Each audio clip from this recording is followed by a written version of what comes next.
Salut les amis.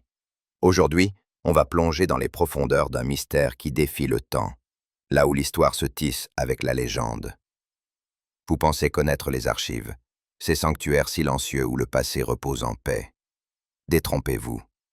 Derrière chaque parchemin jauni, sous chaque sceau brisé, se cachent parfois des vérités si explosives qu'elles peuvent réécrire non seulement l'histoire, mais aussi le destin de ceux qui osent les déterrer. Préparez-vous, car ce que nous allons découvrir ensemble est bien plus qu'une simple anecdote poussiéreuse.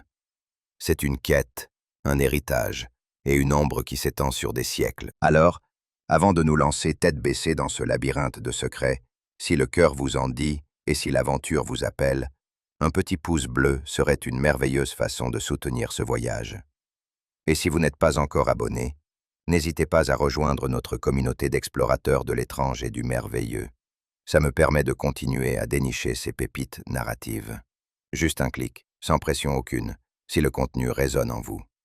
Et dites-moi, avant que le rideau ne se lève sur notre histoire, quel est le plus vieil objet que vous possédez et qui a une signification particulière pour vous? Un héritage familial, une trouvaille inattendue.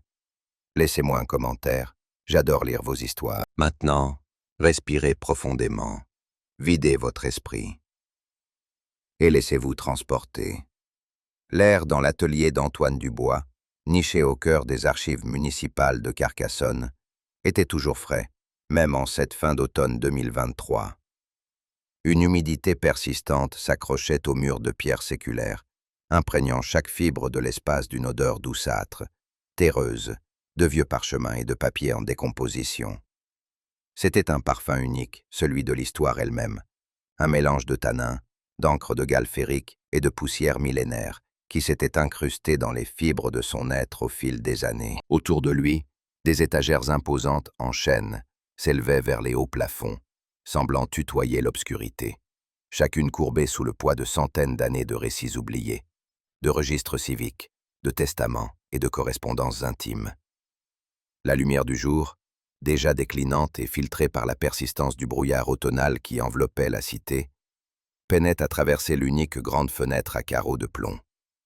Elle ne parvenait qu'à offrir une vue partielle et floue d'une ruelle pavée étroite, serpentant entre les maisons médiévales, où le silence n'était troublé que par le clapotis occasionnel d'une gouttière ou le lointain écho d'un pas. Antoine, 44 ans, était courbé sur son lourd établi en bois, une pièce massive et héritée, dont la surface lisse et patinée témoignait de générations de travail. L'établi, bien que robuste, était un monde en soi, méticuleusement encombré d'outils de restauration délicats.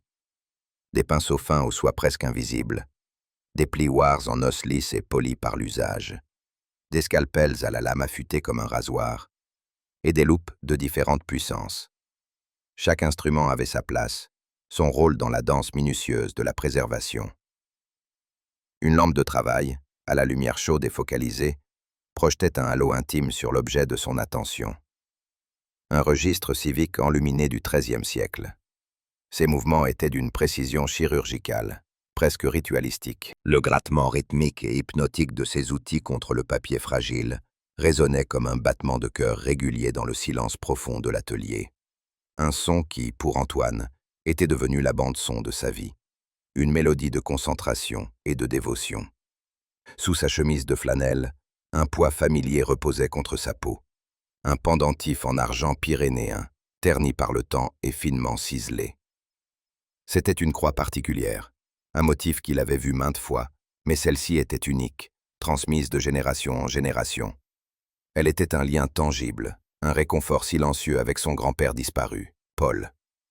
Ses pensées, souvent, s'échappaient de la délicatesse de son travail pour dériver vers l'ironie de sa profession. Il passait ses journées à préserver méticuleusement les histoires des autres, à exhumer leur vie passée des limbes de l'oubli, tandis que sa propre histoire personnelle restait obstinément incomplète, voilée par l'énigme de la disparition de Paul. Il ressentait la douleur familière et sourde du chagrin non résolu, un cynisme tranquille bouillonnant sous son extérieur composé. C'était une carapace, une défense contre l'espoir, toujours renaissant malgré lui, de trouver des réponses, et la peur terrifiante de ce que ces réponses pourraient impliquer. Chaque fragment d'histoire qu'il touchait ravivait la question lancinante. Était-il en train de simplement retarder l'inévitable? Était-il destiné à partager le sort de Paul, ou pire, à ne jamais même s'approcher de la vérité qu'il avait emportée? La sensation fraîche et lisse du bois poli de son établi sous ses doigts offrait un ancrage momentané, un contraste saisissant avec la texture incroyablement fragile, presque poudreuse, des pages manuscrites en décomposition, qu'il manipulait avec une révérence presque religieuse. Alors qu'il s'efforçait de séparer avec la plus grande prudence une page particulièrement tenace, visiblement endommagée par l'eau et collée à sa voisine, Antoine remarqua une anomalie. Ce n'était pas une tache, pas une décoloration naturelle du papier vieillissant, mais une ligne pâle, presque invisible, dissimulée sous une bordure décorative élaborée. Son instinct, aiguisé par des années d'expérience, s'éveilla.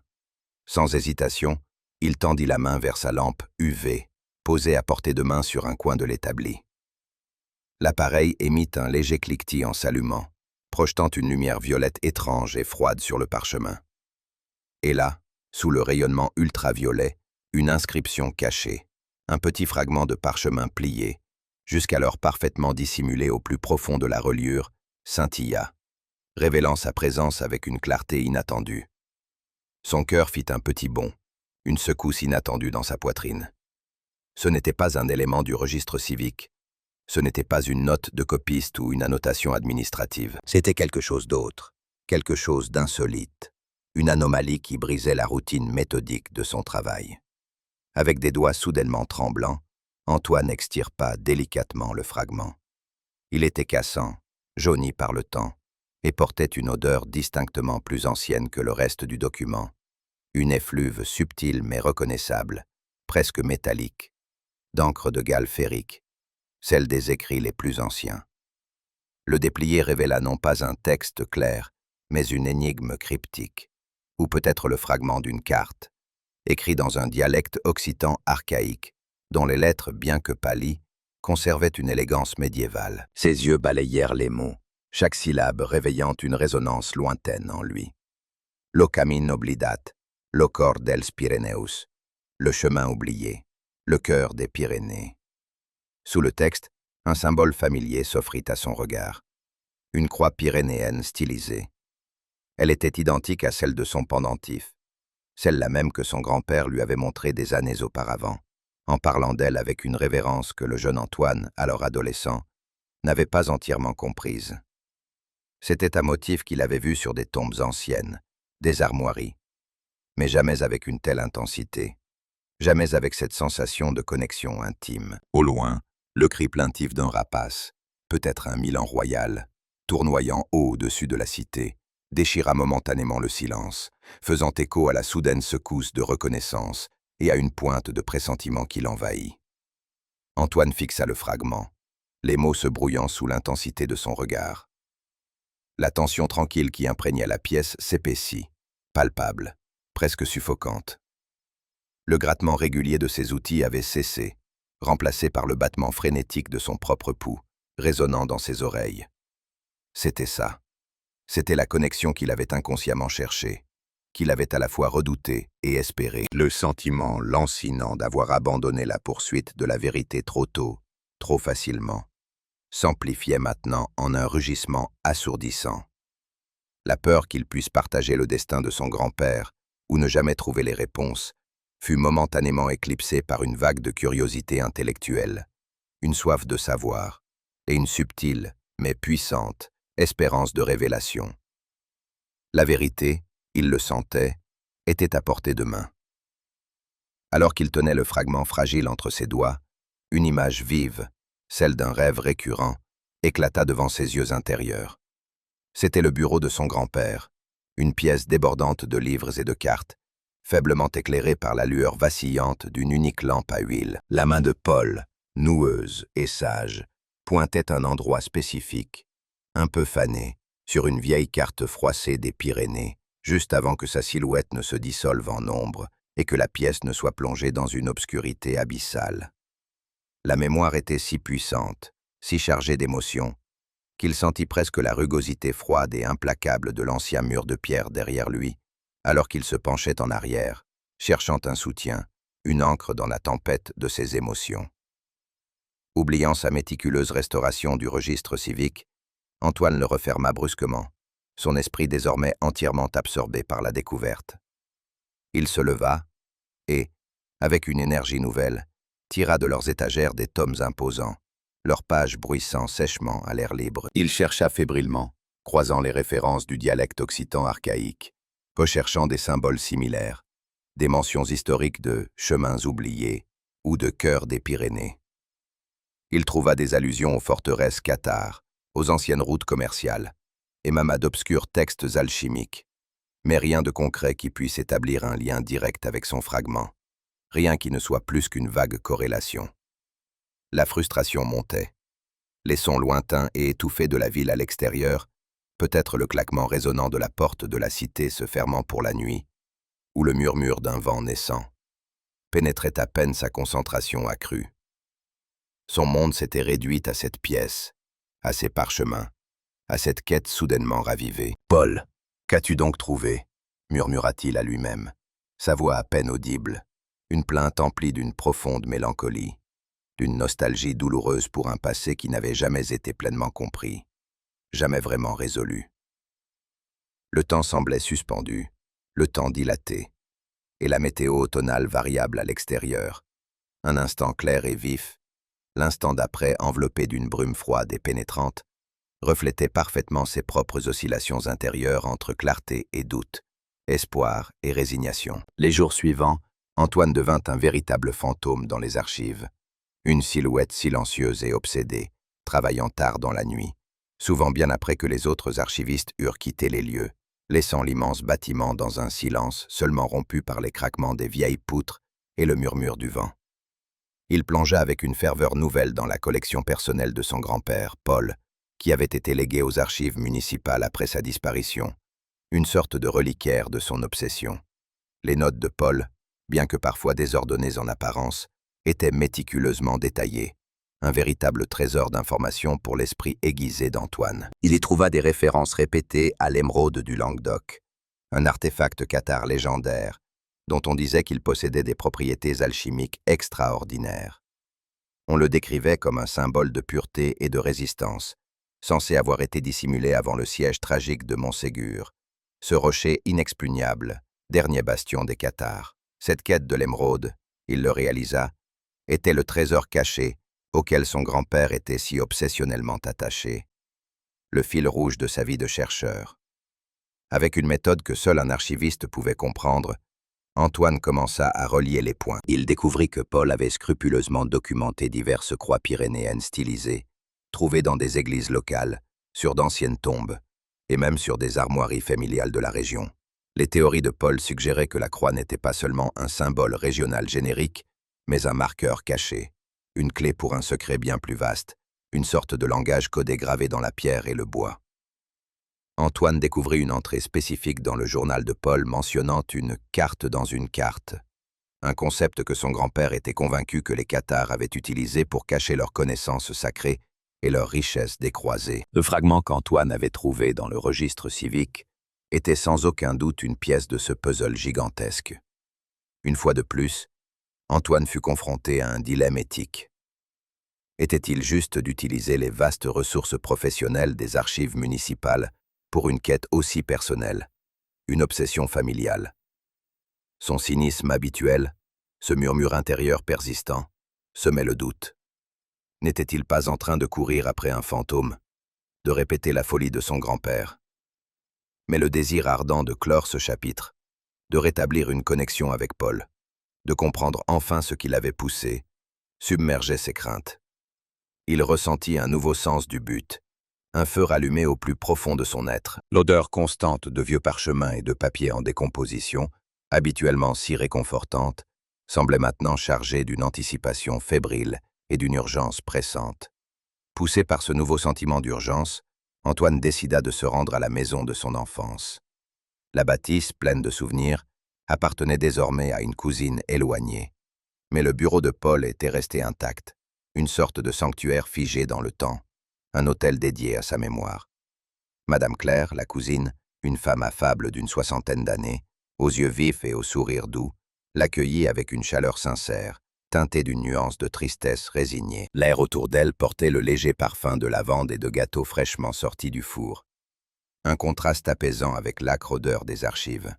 « Antoine, mon cher, cela fait bien trop longtemps, » dit Claire, sa voix douce comme le froissement des pages anciennes. Elle le conduisit dans le couloir, son pas un peu hésitant, mais son regard toujours perçant.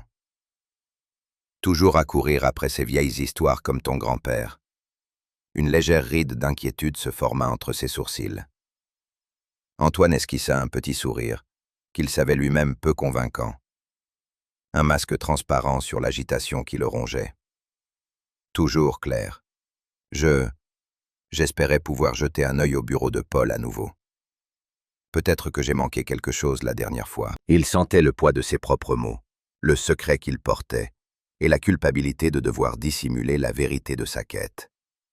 Claire hocha la tête, un soupir léger s'échappant de ses lèvres. C'est exactement comme il l'a laissé. Plus poussiéreux peut-être. Il était tellement consumé par ses montagnes, ses cathares, je me suis tant inquiété pour lui. Ses yeux se perdirent un instant dans un passé lointain, avant de revenir à Antoine, rempli d'une tendresse maternelle et d'une pointe d'appréhension. Le bureau était exactement comme dans son rêve. Une caverne de connaissances, débordante de livres reliés de cuir, de cartes jaunies épinglées au mur, et d'artefacts curieux, des pierres polies, des tessons de poterie, des fragments de fer rouillés. L'air y était lourd, saturé du parfum d'un papier vieilli et de l'odeur persistante du tabac à pipe oublié. Un parfum qui évoquait la présence fantomatique de Paul, toujours là, imprégné dans les murs, dans les objets. Les doigts d'Antoine, délicats et précis, effleurèrent les tranches des livres, les lignes fanées des cartes. Il sentait la texture rugueuse du papier, la fraîcheur du cuir. Chaque objet semblait vibrer d'une histoire, d'un murmure du passé. Son regard s'arrêta sur un vieux journal relié de cuir, usé par le temps et les manipulations. Il était distinct des notes de recherche plus formelles de Paul, celles qu'il avait vues aux archives. Celui-ci était un journal personnel, et en le feuilletant, Antoine découvrit un récit intime des angoisses de Paul, de sa conviction grandissante qu'il était proche du but, et de ses peurs d'être suivi. Les pages étaient remplies d'une écriture fiévreuse, parfois presque illisible, le reflet d'un esprit en pleine ébullition. C'est alors qu'un détail, un fragment de souvenir de ses jeux d'enfant dans cette même pièce, lui revint à l'esprit. Un plancher lâche, juste sous le coin du grand bureau. Avec un effort, il souleva la planche, révélant une petite boîte doublée de plomb, lourde et froide au toucher. À l'intérieur, parmi des brins de lavande séchés et des fleurs pressées qui exhalaient un parfum délicat, se trouvait une carte plus petite, plus détaillée, d'une région reculée et spécifique des Pyrénées. Elle était dessinée à la main, annotée de la calligraphie inimitable de Paul. La carte était ancienne, mais il était clair qu'il s'agissait d'une copie ou d'une référence directe à une source bien plus ancienne. Et surtout, elle était parsemée de multiples croix pyrénéennes stylisées, identiques à celles de son pendentif et à celles du fragment, marquant divers points.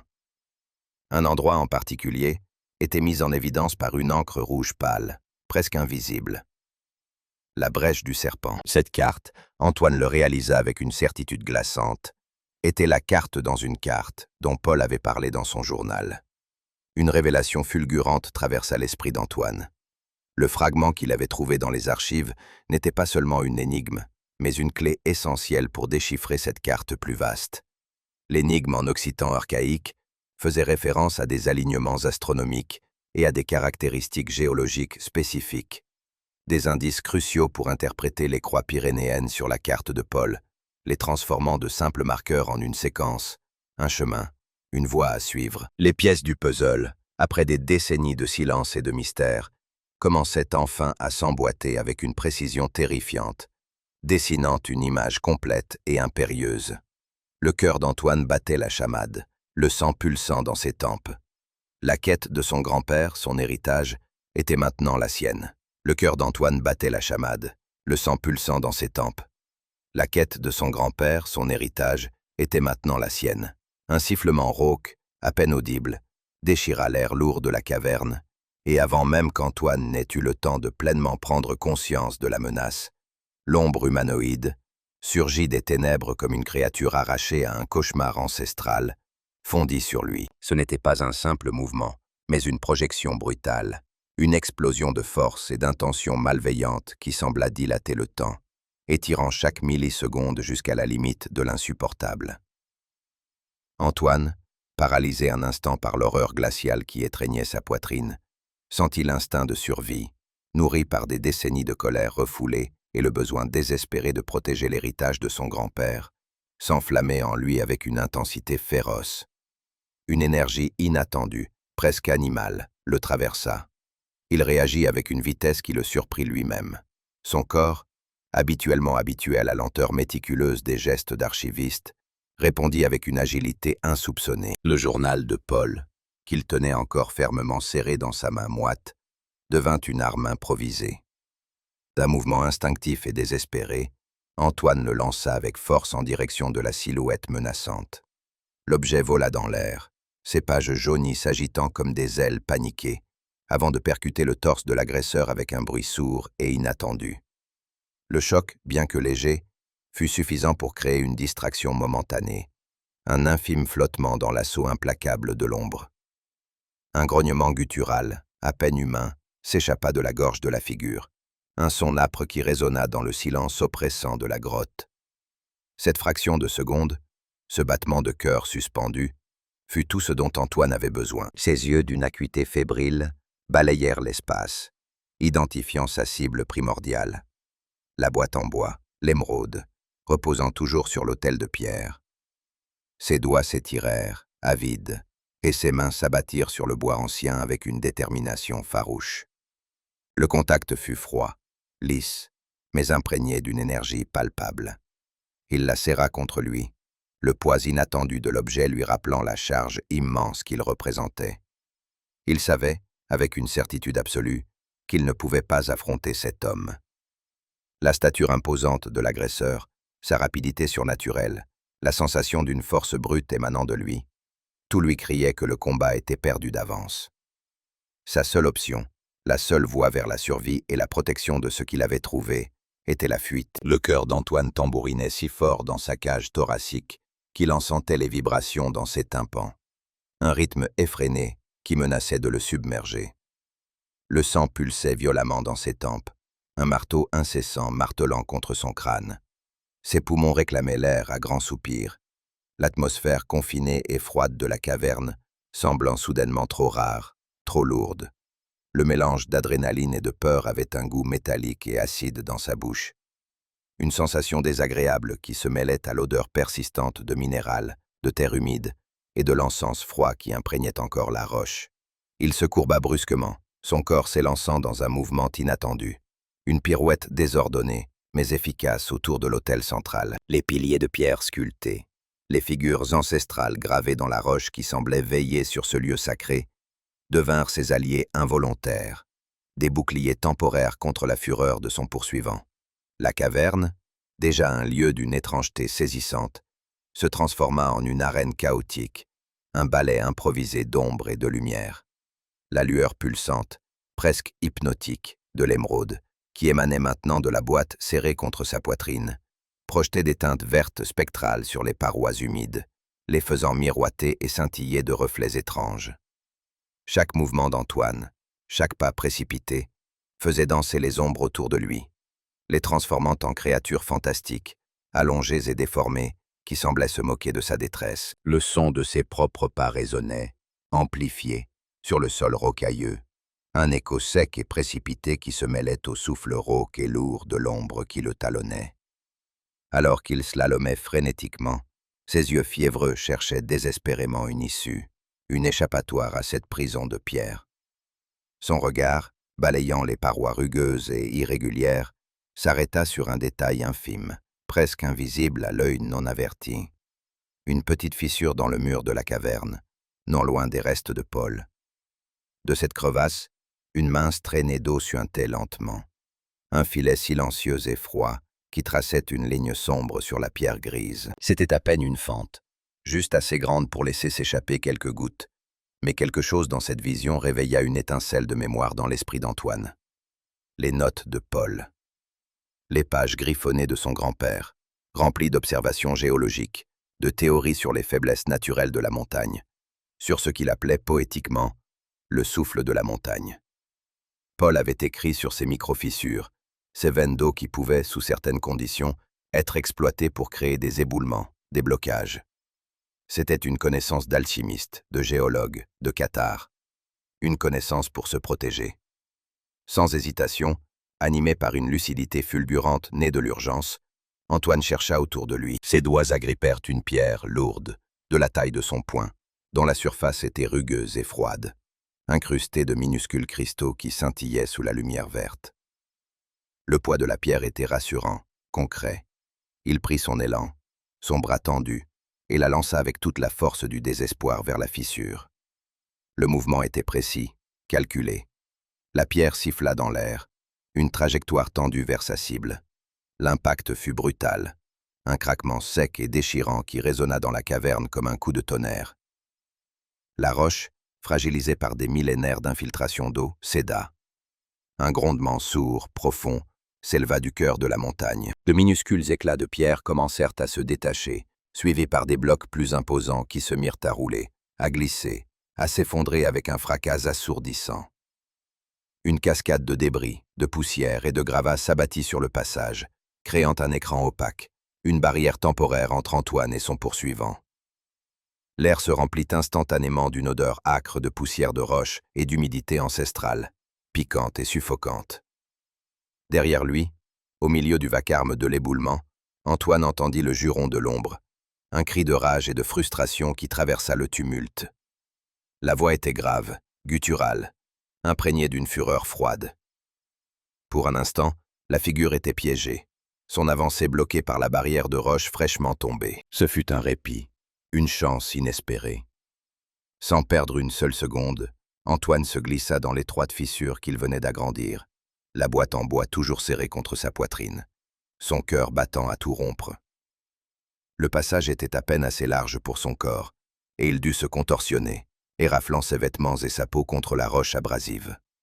La montée hors de la brèche du serpent s'annonçait encore plus terrifiante que la descente, d'autant plus qu'il savait qu'il était maintenant poursuivi, que la barrière n'était que temporaire.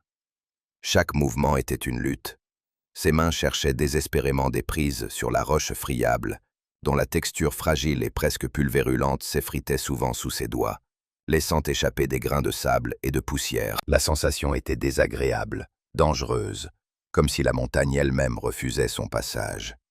Le froid brut de la pierre, impitoyable et inébranlable, raclait sa peau à vif, laissant de douloureuses écorchures. Le goût du sang se mêla à celui de la poussière dans sa bouche. Ses muscles brûlaient, chacun de ses membres protestant à chaque effort, mais il puisait dans une réserve d'énergie insoupçonnée, alimentée par la peur et la détermination.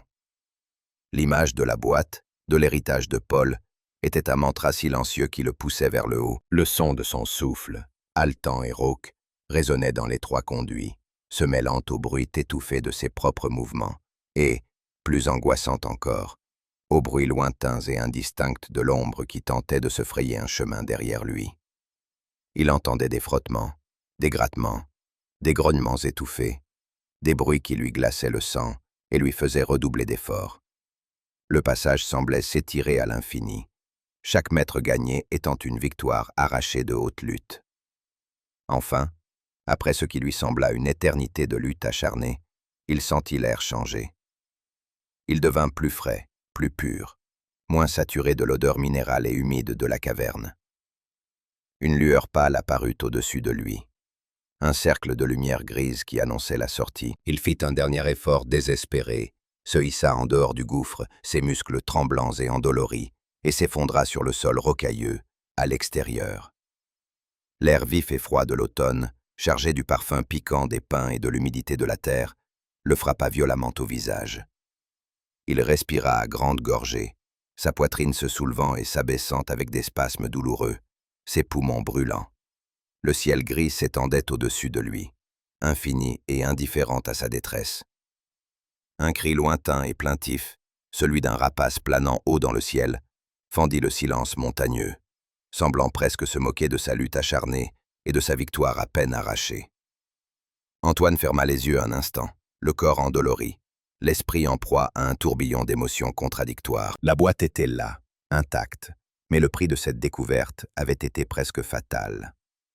Le retour vers la civilisation fut une épreuve à part entière, un chemin semé de douleurs physiques et de réflexions émotionnelles intenses.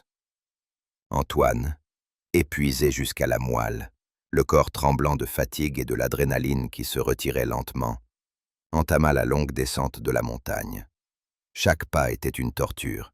Ses muscles, endoloris par l'escalade et la confrontation, protestaient à chaque mouvement, lançant des élancements douloureux dans ses cuisses, ses mollets, ses bras écorchés.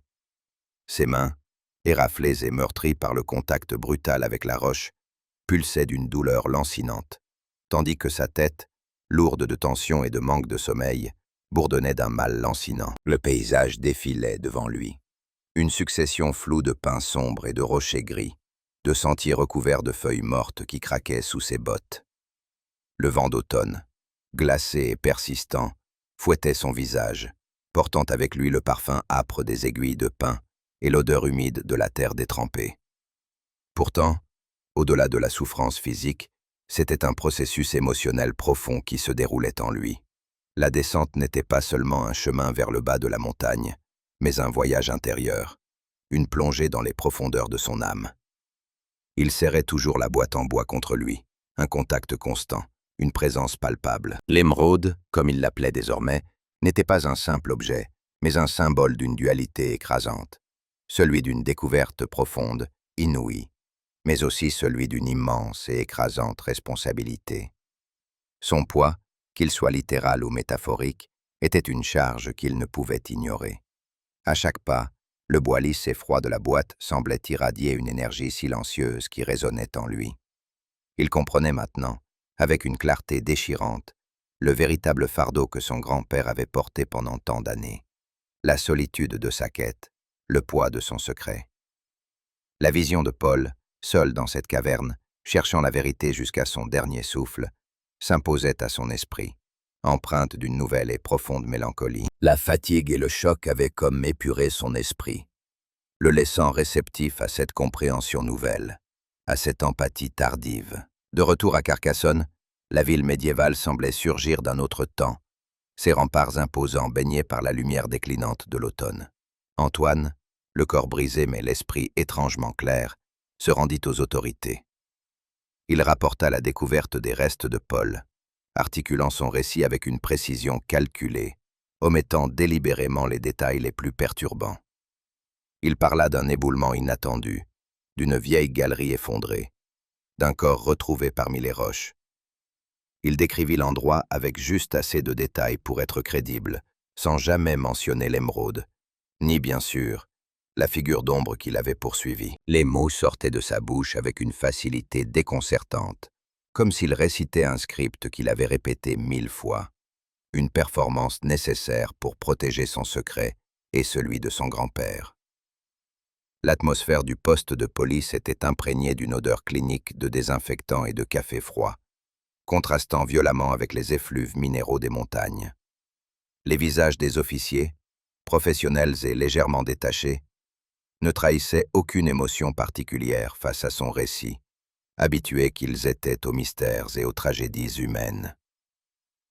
Antoine répondit à leurs questions avec calme, sa voix étonnamment stable malgré le tumulte intérieur. Il sentait le froid du métal du comptoir sous ses mains, le crissement des formulaires sous le stylo de l'officier, des détails banals qui ancraient cette réalité administrative, si loin de l'étrangeté de la caverne.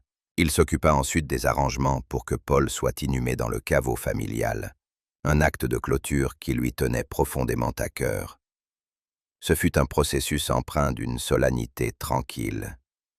Revoir le nom de Paul gravé dans la pierre, aux côtés de ceux de ses ancêtres, fut un moment d'une tristesse douce amère, mais aussi d'un soulagement immense. Après des décennies de rumeurs, de spéculations et d'un vide douloureux, Paul rentrait enfin chez lui, trouvant un repos éternel parmi les siens. Antoine sentit une larme solitaire rouler sur sa joue, une libération silencieuse de toutes les années de chagrin et d'incertitude. La boucle était bouclée, du moins en apparence. De retour dans son atelier de Carcassonne, le sanctuaire de papier et d'histoire, Antoine retrouva la familiarité réconfortante de ses outils. Le grattement rythmé de son scalpel sur le parchemin fragile, le frottement doux de la brosse, le crissement délicat du papier ancien. Tous ces sons, autrefois de simples bruits de fond à sa routine, résonnaient désormais d'une signification nouvelle, presque sacrée. L'odeur persistante de vieux papier, de cuir et de poussière, si caractéristique de son espace de travail, n'était plus seulement le parfum du passé, mais celui d'un présent transformé. Il s'assit à son établi, ses mains s'activant par réflexe, mais son esprit était ailleurs, imprégné d'une conscience aiguë de sa nouvelle réalité. Son travail, la restauration méticuleuse des histoires des autres, n'était plus le même. Il continuait de préserver avec soin les récits oubliés, les fragments de vie passée, mais il portait désormais en lui une nouvelle confiance, un engagement sacré. Il était devenu le gardien d'une vérité plus grande, un dépositaire d'un secret qui transcendait les époques.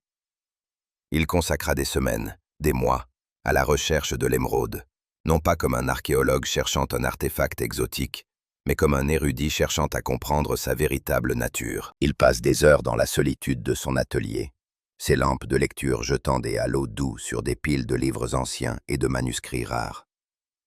Il consulta des traités d'alchimie médiévale, des textes cathares obscurs, des correspondances d'érudits oubliés. Il apprit que l'émeraude n'était pas une pierre magique au sens populaire du terme, ni une source de pouvoir brut, mais plutôt un dispositif alchimique d'une complexité extraordinaire, conçu pour stocker, amplifier et transmettre le savoir ou l'énergie spirituelle. C'était un héritage cathare, une relique de leur pureté et de leur résistance, destinée à éclairer l'humanité, non à être exploitée pour des gains matériels ou un pouvoir illégitime. Il imaginait sa lumière intérieure, cette pulsation douce et constante qu'il avait sentie, comme le battement de cœur de la connaissance elle-même. La décision de garder sa véritable nature et son emplacement secret s'imposa à lui comme une évidence. Il la protégerait, comme Paul l'avait voulu, de ceux qui chercheraient à la pervertir. Il comprit alors que le véritable trésor n'avait jamais été l'or ou les richesses matérielles, mais la connaissance, la conviction et la lumière qu'elle pouvait apporter. Cette révélation fut un baume pour son âme, une confirmation de la justesse de sa quête. La transformation intérieure d'Antoine était profonde. Le cynisme tranquille qu'il avait défini pendant si longtemps, cette carapace protectrice qu'il avait construite autour de lui-même, s'était adoucie, effritée sous le poids des expériences vécues. Le chagrin non résolu, cette blessure lancinante laissée par la disparition de Paul, avait enfin trouvé une résolution, une forme d'apaisement. Une paix profonde, une connexion renouvelée avec son grand-père et, à travers lui, avec l'histoire elle-même, avait remplacé le vide. Il ne craignait plus de partager le destin de Paul. Au contraire, il embrassait désormais son rôle de gardien des vérités oubliées. La peur de l'inconnu, la réticence à s'engager, s'était dissipée. Le pendentif en forme de croix pyrénéenne en argent terni, qu'il portait toujours autour du cou, semblait maintenant plus léger, non pas physiquement, mais symboliquement. Ce n'était plus seulement un souvenir douloureux d'un grand-père perdu, mais un emblème de son héritage, un signe tangible d'un chemin trouvé, non plus perdu. Il le touchait souvent du bout des doigts, sentant la fraîcheur du métal contre sa peau, un rappel constant de son parcours. Il levait souvent les yeux de son travail, son regard se posant sur la fenêtre à meneaux de son atelier. Au-delà du verre ancien, le brouillard d'automne s'accrochait toujours aux imposants murs de la cité de Carcassonne, les enveloppant d'un voile mystérieux. Mais maintenant, Antoine ne voyait plus seulement l'histoire figée dans la pierre, le passé immuable. Il y voyait aussi un avenir qu'il était en train de façonner activement. Un avenir où il jouerait son rôle, petit mais significatif, dans la préservation de la lumière contre les ténèbres. Les ombres et les lumières de la cité, autrefois de simples jeux de contraste, prenaient une profondeur nouvelle, celle d'un monde où la vigilance était éternelle, et la connaissance, le plus précieux des trésors. Épilogue, le gardien de la lumière. Scène E1, une soirée tranquille, 1 an plus tard. 1 an s'était écoulé depuis la confrontation dans la brèche du serpent. Un cycle complet de saisons avait tourné, et Antoine Dubois se retrouvait de nouveau dans le sanctuaire de son atelier. L'automne avait refait son apparition. drapant Carcassonne de ses teintes rouille et or. À l'extérieur, les feuilles des platanes et des chênes, gorgées de l'humidité persistante de la fin de saison, tombaient en un lent balai silencieux, recouvrant les pavés d'un tapis craquant. La lumière du crépuscule filtrait à travers la fenêtre à meneaux, projetant des ombres longues et dansantes sur les étagères chargées.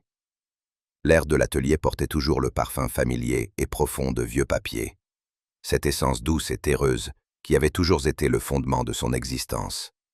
Mais maintenant, à cette odeur séculaire, se mêlait une note plus subtile, presque imperceptible, délicatement florale. Elle émanait d'une petite plante en pot posée sur son établi, un camélia aux feuilles luisantes et à la floraison hivernale, dont les pétales doux exhalaient un parfum délicat. Ce petit ajout de verdure et de vie, si anodin en apparence, témoignait d'un changement profond dans l'âme d'Antoine. Antoine travaillait toujours avec la même méthodologie, la même précision d'horloger, ses gestes empreints d'une rigueur acquise au fil des décennies. Son scalpel traçait des lignes fines avec une régularité apaisante. Ses doigts manipulaient le parchemin fragile avec une délicatesse infinie. Cependant, sous cette surface familière, il portait désormais une confiance tranquille, une assurance profonde qui n'était ni arrogante ni ostentatoire, mais plutôt celle d'un homme qui avait trouvé sa place et son but. Ses épaules étaient un peu moins courbées, son regard toujours attentif avait gagné une profondeur nouvelle, une sérénité inattendue. De temps à autre, il prenait la boîte en bois, l'émeraude, de son compartiment sécurisé. Son toucher était devenu un rituel. Il sentait le bois poli sous ses doigts, sa fraîcheur, son poids. Il ouvrait le couvercle avec une lenteur respectueuse, et la lumière intérieure, douce et pulsante, émanait de l'objet, un rappel constant de sa mission, de son engagement. Ce n'était pas une lumière qui éblouissait, mais une lueur qui apaisait, une présence silencieuse qui réchauffait l'âme. Il la tenait un moment, laissant son énergie se diffuser en lui, puis la refermait avec le même soin. Il avait commencé à écrire ses propres recherches, non pas pour la publication, ni pour la reconnaissance académique, mais comme une chronique personnelle.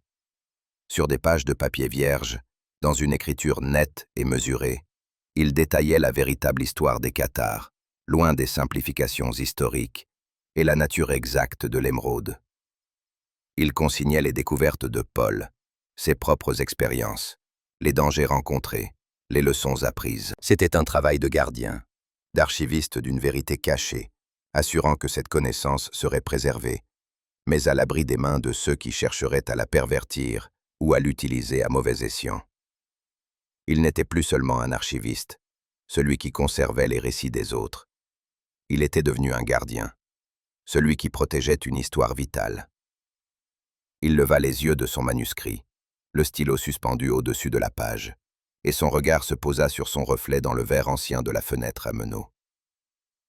La lumière du crépuscule adoucissait les contours de son visage, mais il y voyait distinctement les yeux de son grand-père, Paul, dans les siens. Une même profondeur, une même intensité, une même étincelle de curiosité et de sagesse. Il comprit alors, avec une clarté absolue, que le chemin oublié n'avait pas été seulement un parcours physique à travers les montagnes, mais une profonde odyssée intérieure. Ce chemin l'avait conduit à affronter son passé, à embrasser pleinement son héritage et à découvrir enfin sa véritable raison d'être. Le cri lointain et mélancolique d'un rapace, le même son qu'il avait entendu tant de fois, du fond de la caverne à la cime des montagnes, fendit de nouveau l'air. Mais cette fois, il ne semblait plus moqueur ni prémonitoire d'une tragédie. Il résonnait plutôt comme un appel à la vigilance, un rappel constant des ombres qui persistaient encore dans le monde, et de la lumière qu'il était désormais voué à protéger. Le cycle des saisons, le grand déroulement de l'histoire continuait, ininterrompu. Et Antoine, l'ombre de l'alchimiste, était là, prêt, ancré, gardien silencieux des vérités de Carcassonne. Le lendemain, l'aube se leva sur Carcassonne avec la prudence d'un peintre esquissant ses premières touches sur une toile encore vierge. Le ciel, naguère si éclatant, portait désormais la teinte d'un gris perle, annonçant l'automne profond. Antoine, le cœur lourd d'une anticipation mêlée d'une détermination nouvelle, avait déjà préparé son départ. Il avait sollicité une absence prolongée aux archives, prétextant des recherches personnelles qui, pour une fois, n'était pas un euphémisme. Ses collègues, habitués à son austérité studieuse, n'avaient pas insisté, pensant à quelques monographies obscures sur les registres cadastraux du XIIe siècle. Ils étaient loin d'imaginer l'odyssée qui l'attendait, loin des parchemins et de la poussière séculaire. Il quitta la ville au volant de sa voiture, une vieille Peugeot dont le moteur ronronnait avec une fidélité rassurante. La cité, majestueuse et imposante, diminuait progressivement dans son rétroviseur, une sentinelle silencieuse de l'histoire, ses remparts crénelés se découpant avec une netteté mélancolique sur le fond gris du ciel. Antoine sentit un frisson, non pas de regret, mais d'une solennité nouvelle, courir le long de sa colonne vertébrale. L'air, à mesure qu'il s'éloignait des pierres millénaires, devenait plus vif, plus piquant, imprégné d'une odeur terreuse et profonde de pierres humides et de feuilles mortes qui jonchaient déjà les bas-côtés des routes serpentines. Chaque kilomètre parcouru vers le sud était un pas de plus vers l'inconnu, vers les sommets imposants et majestueux des Pyrénées qui commençaient à se dessiner à l'horizon, leurs crêtes dentelées se fondant dans les nuages bas, promesse d'un monde sauvage et immémorial. Après des heures de conduite, les paysages se firent plus abrupts, les villages plus rares, les voix humaines s'estompant pour laisser place au murmure constant du vent et au chant des cours d'eau. Il gara finalement sa voiture au pied d'un sentier de montagne reculé, exactement là où la carte de Paul l'indiquait. Le point de départ n'était marqué par aucun panneau touristique, aucune indication superflue, seulement une discrète entaille dans l'écorce d'un chêne centenaire, presque effacé par le temps et les intempéries. Dès les premiers pas, l'ascension se révéla redoutable. Un défi immédiat pour son corps peu habitué aux rigueurs montagnardes. Le terrain était escarpé, rocailleux, le sentier souvent masqué par une épaisse couche de feuilles mortes aux couleurs flamboyantes, recouvrant les pièges invisibles des racines et des pierres instables. La végétation, dense et capricieuse, s'accrochait avec ténacité au flanc de la montagne. Ses branches noueuses et ses ronces acérées dessinant un lacis inextricable. Le froid, humide et pénétrant, émanant des parois massives des falaises de pierre, s'insinuait jusqu'à ses os, une sensation constante et lancinante qui rappelait la nature brute et indomptée de cet environnement. Chaque inspiration était une gorgée d'air pur et glacial. Chaque expiration, un panache de buée éphémère dans l'atmosphère immobile et saturée d'humidité. Antoine s'appuyait lourdement sur la carte manuscrite de Paul, ses doigts rugueux suivant les lignes tracées avec une minutie presque obsessionnelle. Il la confrontait sans cesse aux énigmes du fragment qu'il avait mémorisé, ces vers sibyllins qui lui servaient désormais de boussole intérieure. Le chemin n'était pas balisé par des signes conventionnels, mais par une série de marqueurs naturels subtils, presque invisibles pour l'œil non averti. Une formation rocheuse singulière, aux arêtes vives comme des lames de couteau. Un bosquet d'arbres anciens aux troncs tordus par les siècles et les éléments. Le cours précis et chantant d'un ruisseau de montagne, dont l'eau claire glissait sur des galets polis, ou encore la direction persistante d'un vent dominant qui sifflait entre les pics. Chaque pas était une communion silencieuse avec Paul. Antoine fermait les yeux un instant, même au risque de trébucher, et s'imaginait son grand-père foulant ce même sentier il y a des décennies. Il visualisait sa détermination inébranlable, l'éclat d'espoir dans ses yeux, la ténacité silencieuse qui le poussait en avant, mais aussi la peur latente, la solitude écrasante, et cette obsession tranquille qui avait guidé chacun de ses gestes. Il sentait un lien profond, presque mystique, avec son héritage, une connexion qui transcendait le temps et l'espace. Le pendentif en argent terni, la croix pyrénéenne, reposait contre sa poitrine. Une présence constante et rassurante, un poids familier qui était devenu un ancrage palpable. Il lui semblait que l'argent froid absorbait une partie de sa sueur, de sa fatigue, et lui renvoyait une énergie insoupçonnée, une étincelle de la force de ses ancêtres. Il y avait des moments d'épuisement pur, où chaque muscle criait protestation, où le doute rongeait sa volonté, s'insinuant comme une humidité glaciale dans les fissures de sa détermination. Mais alors, une image fugace, un flash de mémoire, réapparaissait. La main de Paul pointant vers une carte, la lumière tamisée de son bureau, l'odeur du tabac froid et des vieux livres. Et cette image, Ce souvenir incandescent ravivait sa résolution, chassant la lassitude comme un sortilège ancien. Le bruit rythmique et régulier de ses bottes écrasant le chemin rocailleux devint un son méditatif, une pulsation lente et profonde dans le silence immense des montagnes. C'était le seul battement de cœur audible dans cette immensité sauvage, un écho de sa propre vie qui se mêlait au murmure du vent et au chant lointain des rapaces. Les heures s'étiraient, devenant des toiles peintes de lumière et d'ombre, de couleurs changeantes à mesure que le soleil progressait, puis déclinait. Il installa son bivouac sous un surplomb rocheux, le premier soir, le corps endolori, mais l'esprit étrangement apaisé par la simplicité de l'existence en pleine nature. Le froid de la nuit tomba rapidement, mais le petit feu qu'il alluma crépitait gaiement, ses flammes dansantes projetant des ombres mouvantes sur les parois de la roche, transformant le monde en un spectacle primitif et hypnotisant. Il mangea frugalement, un peu de pain sec et de fromage, savourant chaque bouchée avec une intensité qu'il n'avait jamais connue dans le confort de sa cuisine.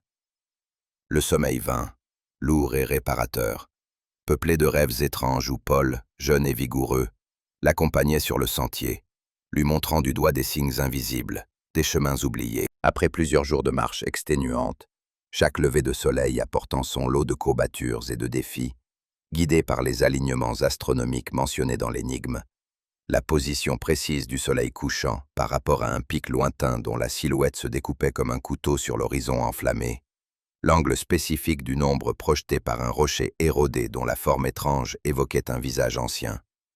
Antoine parvint enfin à une gorge étroite et sinueuse. La brèche du serpent. Le nom, tiré de la carte de Paul, résonnait dans son esprit avec une aura de mystère et de danger. C'était un lieu désolé, d'une beauté sauvage et impressionnante, où la lumière du jour peinait à pénétrer pleinement. L'air y était épais, lourd, saturé de l'odeur âcre du pin, du parfum résineux des aiguilles de sapin et de la senteur profonde et humide de la terre détrempée. Le froid, implacable et mordant, émanant des parois de pierre antique de la gorge, semblait se refermer sur lui dans une étreinte claustrophobique. Chaque souffle était un rappel de la puissance écrasante de la montagne, de sa capacité à engloutir l'homme dans son immensité. Le silence était presque total, brisé seulement par le sifflement du vent qui s'engouffrait dans le défilé, et le clapotis lointain d'un cours d'eau invisible. Suivant la dernière indication de la carte de Paul, qui décrivait un vent murmurant à travers des dents anciennes, Antoine découvrit une fissure à peine perceptible dans la roche, presque entièrement masquée par un épais rideau de lierre et de mousse, ses couleurs vertes et grises se confondant parfaitement avec la roche environnante. La fissure était si étroite qu'il dut se contorsionner pour s'y faufiler, son sac à dos s'accrochant aux aspérités rugueuses de la pierre, la roche antique raclant sa peau et déchirant ses vêtements. Le passage exigu, sombre et oppressant, lui donnait l'impression d'être avalé vivant par la montagne, de s'engouffrer dans ses entrailles. La pénombre était presque absolue, seulement percée par la fine bande de lumière qui filtrait de l'ouverture, une promesse évanescente du monde extérieur. À l'intérieur, l'air était immobile, lourd, chargé d'une légère odeur métallique, un soupçon de fer ou de sang ancien, flottant dans le silence sépulcral. Antoine alluma sa lampe frontale, le faisceau lumineux perçant l'obscurité comme une lance. Le passage descendait abruptement, sinueux, s'enfonçant toujours plus profondément dans la montagne.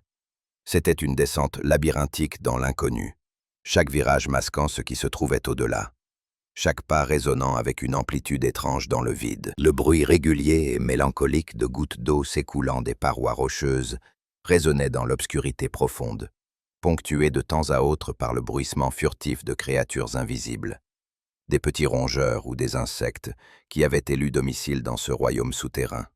Il ressentit une peur primaire, archaïque, celle de l'homme face à l'inconnu, face à l'obscurité primordiale. Mais cette peur était contrebalancée par une sensation écrasante de se rapprocher de la vérité, d'être sur le point d'accomplir une quête qui avait défini une grande partie de sa vie. Il se remémora le rêve récurrent, cette vision obsédante où l'obscurité engloutissait Paul. Il marchait littéralement dans cette obscurité maintenant. Un voyage terrifiant mais irrésistible. Une convergence entre son subconscient et la réalité la plus tangible. Le froid intense de la pierre, ses mains glissant sur des surfaces humides et couvertes de lichen. Tout contribuait à l'immersion sensorielle de cette descente. Le passage, après ce qui lui sembla une éternité, un entrelac de couloirs étroits, de marches irrégulières taillées à même la roche, de voûtes basses où il devait se courber, s'ouvrit enfin sur une vaste caverne naturelle. Elle était étonnamment sèche et remarquablement bien préservée, comme si le temps lui-même avait suspendu son cours à cet endroit précis. Le faisceau de sa lampe frontale balaya les murs, révélant des gravures rupestres antiques, des motifs géométriques complexes, des croix stylisées dont les bras s'élargissaient en spirale, et des représentations d'hommes et de femmes vêtus de robes simples, leurs visages empreints d'une sérénité étrange. Chacun tenait ce qui semblait être un orbe lumineux, une sphère rayonnante qui irradiait une lumière douce et bienveillante. Ces images, d'une beauté austère et intemporelle, évoquaient des récits oubliés, des rituels ancestraux. Au centre de la caverne se dressait un autel circulaire en pierre, usé par les siècles mais intact, sa surface portant des marques indéchiffrables. Autour de lui, plusieurs squelettes étaient disposés en un cercle protecteur, leurs mains osseuses serrant encore de petits galets de rivière, lisses et polis par l'eau. C'étaient les gardiens, les membres de cette société secrète dont Henri avait parlé, ayant choisi de mourir ici, protégeant leur héritage jusqu'à leur dernier souffle, leur veillée éternelle. L'atmosphère était lourde de cette présence silencieuse, d'un respect mêlé d'une tristesse infinie. Antoine s'agenouilla un instant, le cœur serré, sentant le froid de la pierre remonter jusqu'à lui.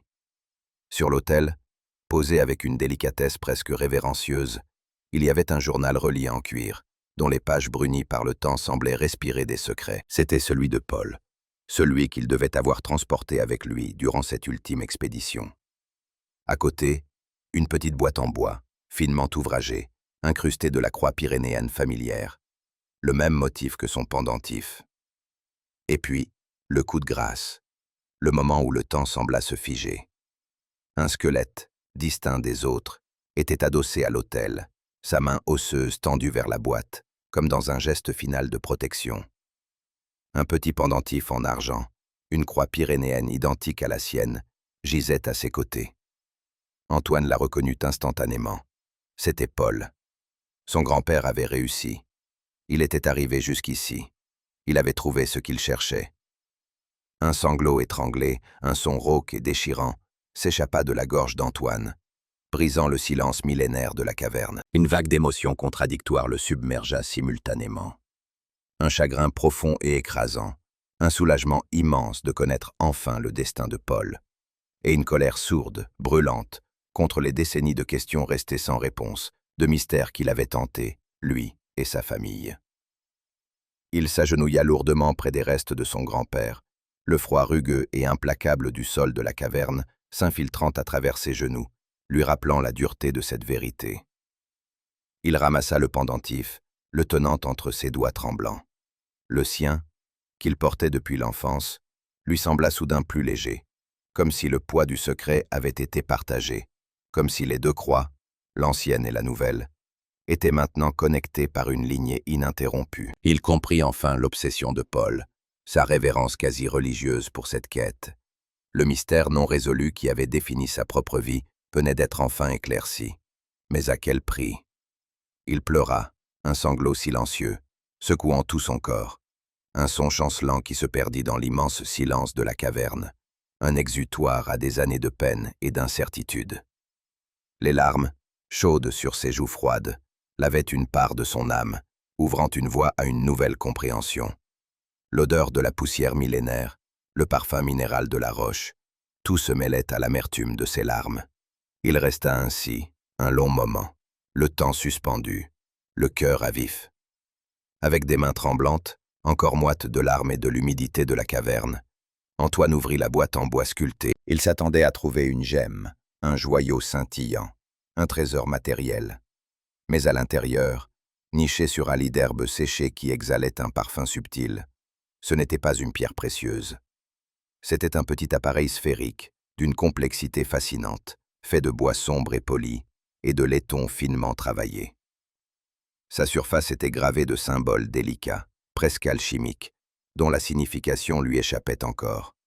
Au cœur de cette sphère, une lumière verte, douce et pulsante émanait d'une sphère cristalline, comme un cœur battant d'énergie pure.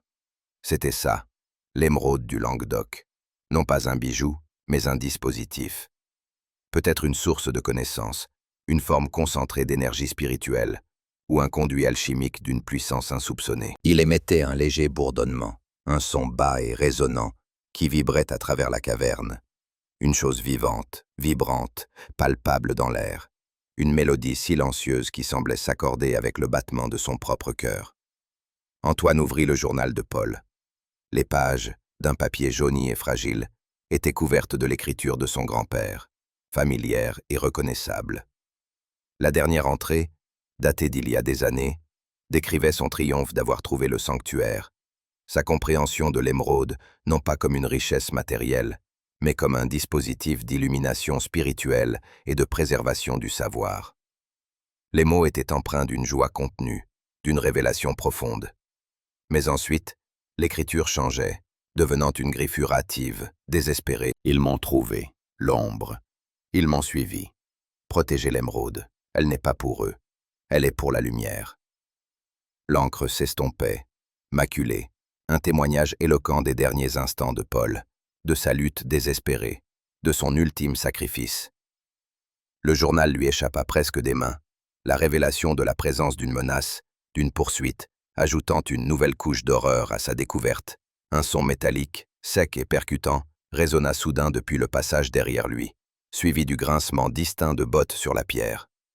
Les bruits lointains et étouffés de la ville, qui semblaient appartenir à un autre monde, furent remplacés par le son très réel et terrifiant d'une présence qui approchait. Une silhouette émergea lentement de l'obscurité, élancée et menaçante, illuminée par le faisceau puissant d'une lampe torche. L'homme portait un équipement tactique moderne, mais son visage était dissimulé par une capuche sombre, son identité soigneusement masquée. Ses mouvements étaient fluides, calculés, révélant une efficacité redoutable. Il n'était clairement pas intéressé par l'histoire des Cathares ou les mystères oubliés, mais par le pouvoir de l'émeraude. Antoine sentit une montée d'adrénaline glaciale, un pressentiment fatal. « Alors, le petit-fils achève la folle entreprise de l'aïeul, » dit la figure de l'ombre, sa voix froide, gutturale, résonnant de manière sinistre dans la caverne, amplifiant le sentiment d'isolement et de danger.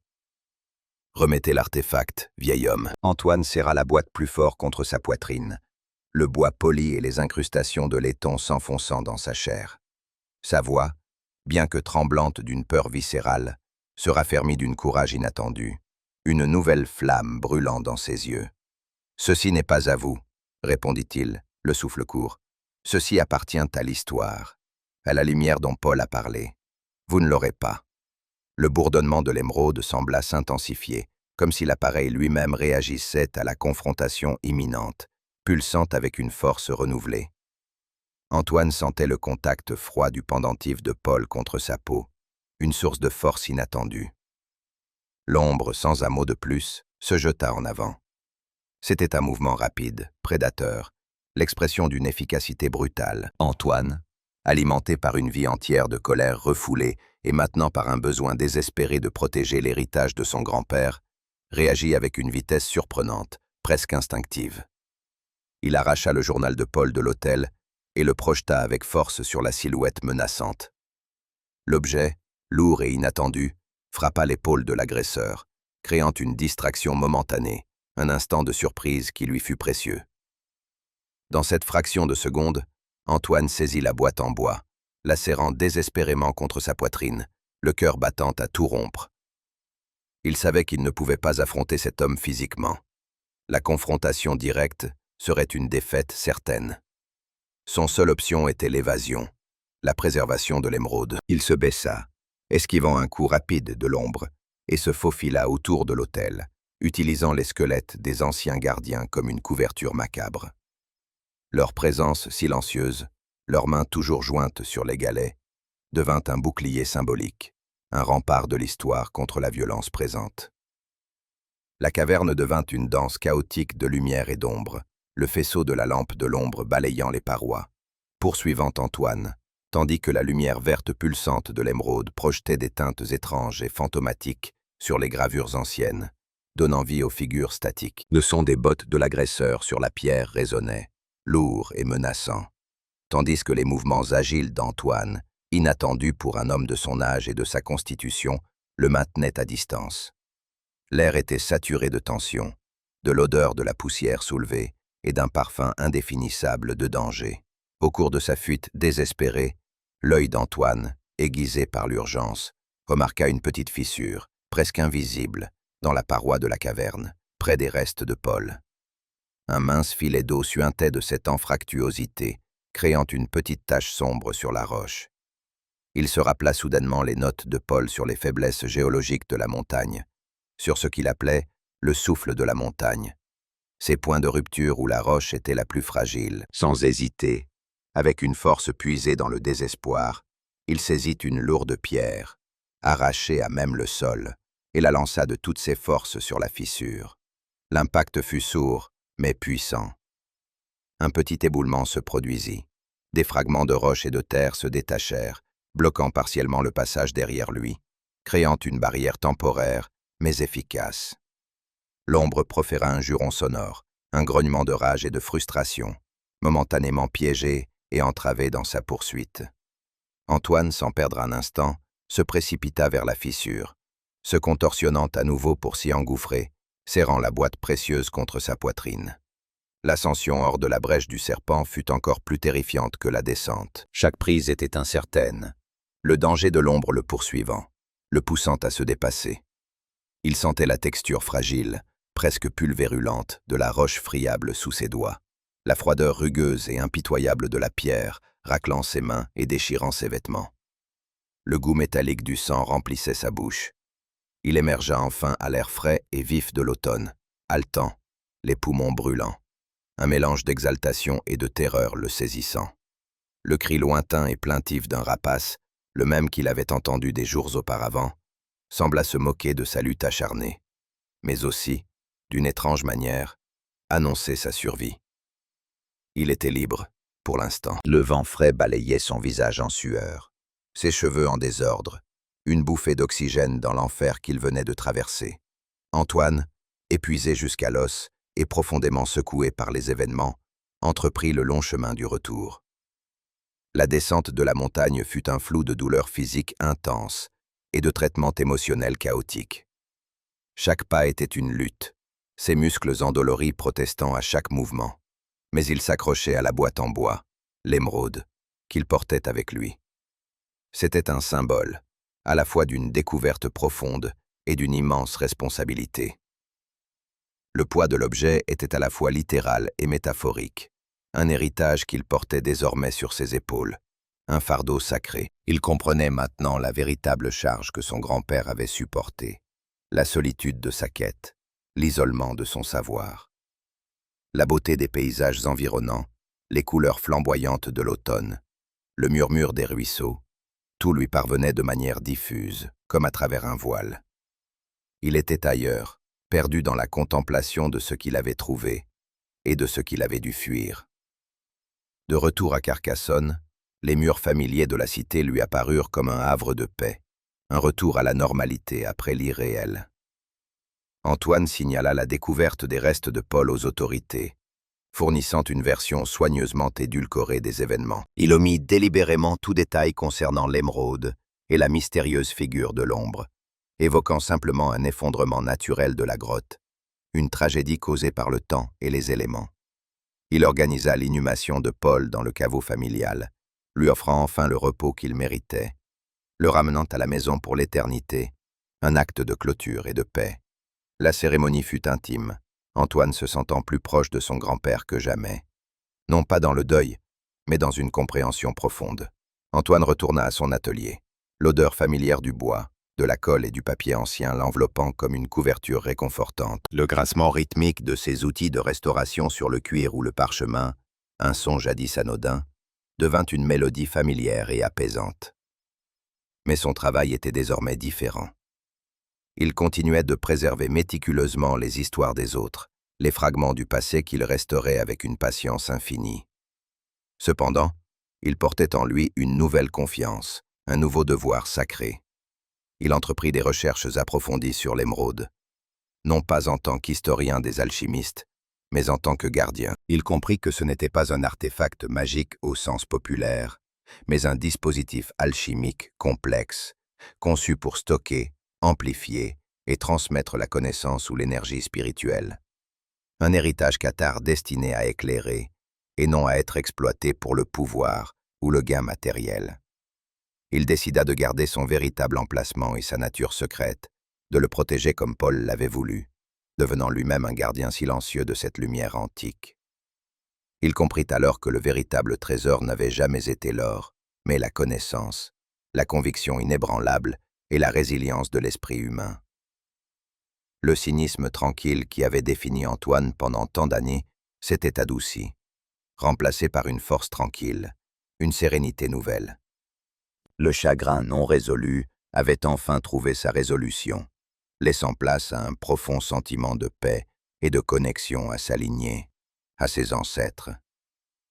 Il ne craignait plus de partager le destin de son grand-père. Au lieu de cela, il embrassait pleinement son rôle de gardien des vérités oubliées, de porteur de flambeaux de l'histoire.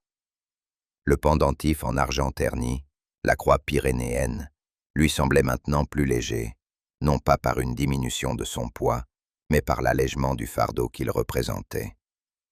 Il était devenu le symbole d'un héritage assumé et d'un chemin enfin trouvé, et non plus perdu. Il contemplait le monde à travers sa fenêtre à carreaux de plomb, la brume automnale s'accrochant toujours aux remparts de la cité. Et maintenant, il ne voyait pas seulement l'histoire figée, mais un avenir qu'il était activement en train de façonner. Un héritage qu'il sauvegardait avec une détermination farouche. 1 an s'était écoulé. L'atelier d'Antoine baignait dans la douce lumière d'un après-midi d'automne. Les feuilles, une fois de plus, tombaient dehors. Un cycle perpétuel de la nature. L'air était toujours imprégné du parfum envoûtant des vieux papiers, du cuir vieilli et de l'encre séculaire. Mais désormais, une note florale, presque imperceptible, s'y mêlait, émanant d'une petite plante en pot posée sur son établi. Une touche de vie nouvelle au milieu de la patine du temps. C'était un contraste subtil, une discrète symphonie olfactive qui reflétait les changements survenus en lui. Antoine, bien que toujours aussi méthodique et précis dans son travail de restauration, portait désormais une confiance tranquille, une sagesse sereine qui se lisait dans le bleu profond de ses yeux. Il prenait parfois la boîte en bois, l'émeraude, de son étagère secrète, ses doigts caressant le bois poli et les incrustations de laiton. La lumière verte, toujours doucement pulsante en son cœur, était un rappel constant de son but, des secrets qu'il détenait, de la responsabilité qu'il avait acceptée.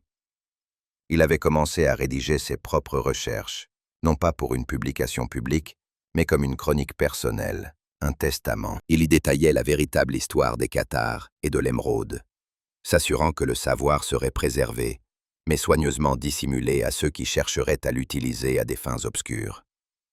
Il n'était plus seulement un archiviste. Il était devenu un gardien, un veilleur de l'ancienne lumière, un maillon essentiel dans la chaîne ininterrompue des passeurs de savoir.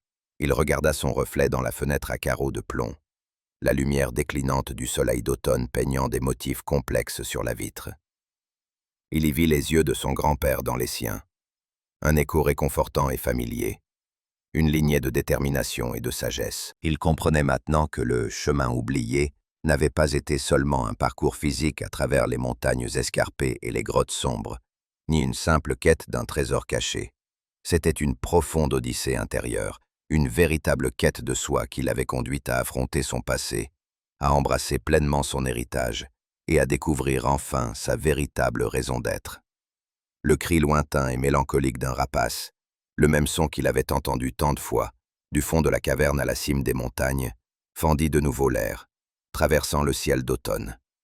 Mais cette fois, il ne semblait plus moqueur ni prémonitoire d'une tragédie. Il résonnait plutôt comme un appel à la vigilance, un rappel constant et nécessaire des ombres qui persistaient encore dans le monde, et de la lumière qu'il était désormais voué, corps et âme, à protéger. Le cycle des saisons, le grand déroulement de l'histoire, continuait, ininterrompu, immuable. Et Antoine, l'ombre de l'alchimiste, était là, prêt, ancré, gardien silencieux et résolu des vérités de Carcassonne, les yeux tournés vers l'horizon.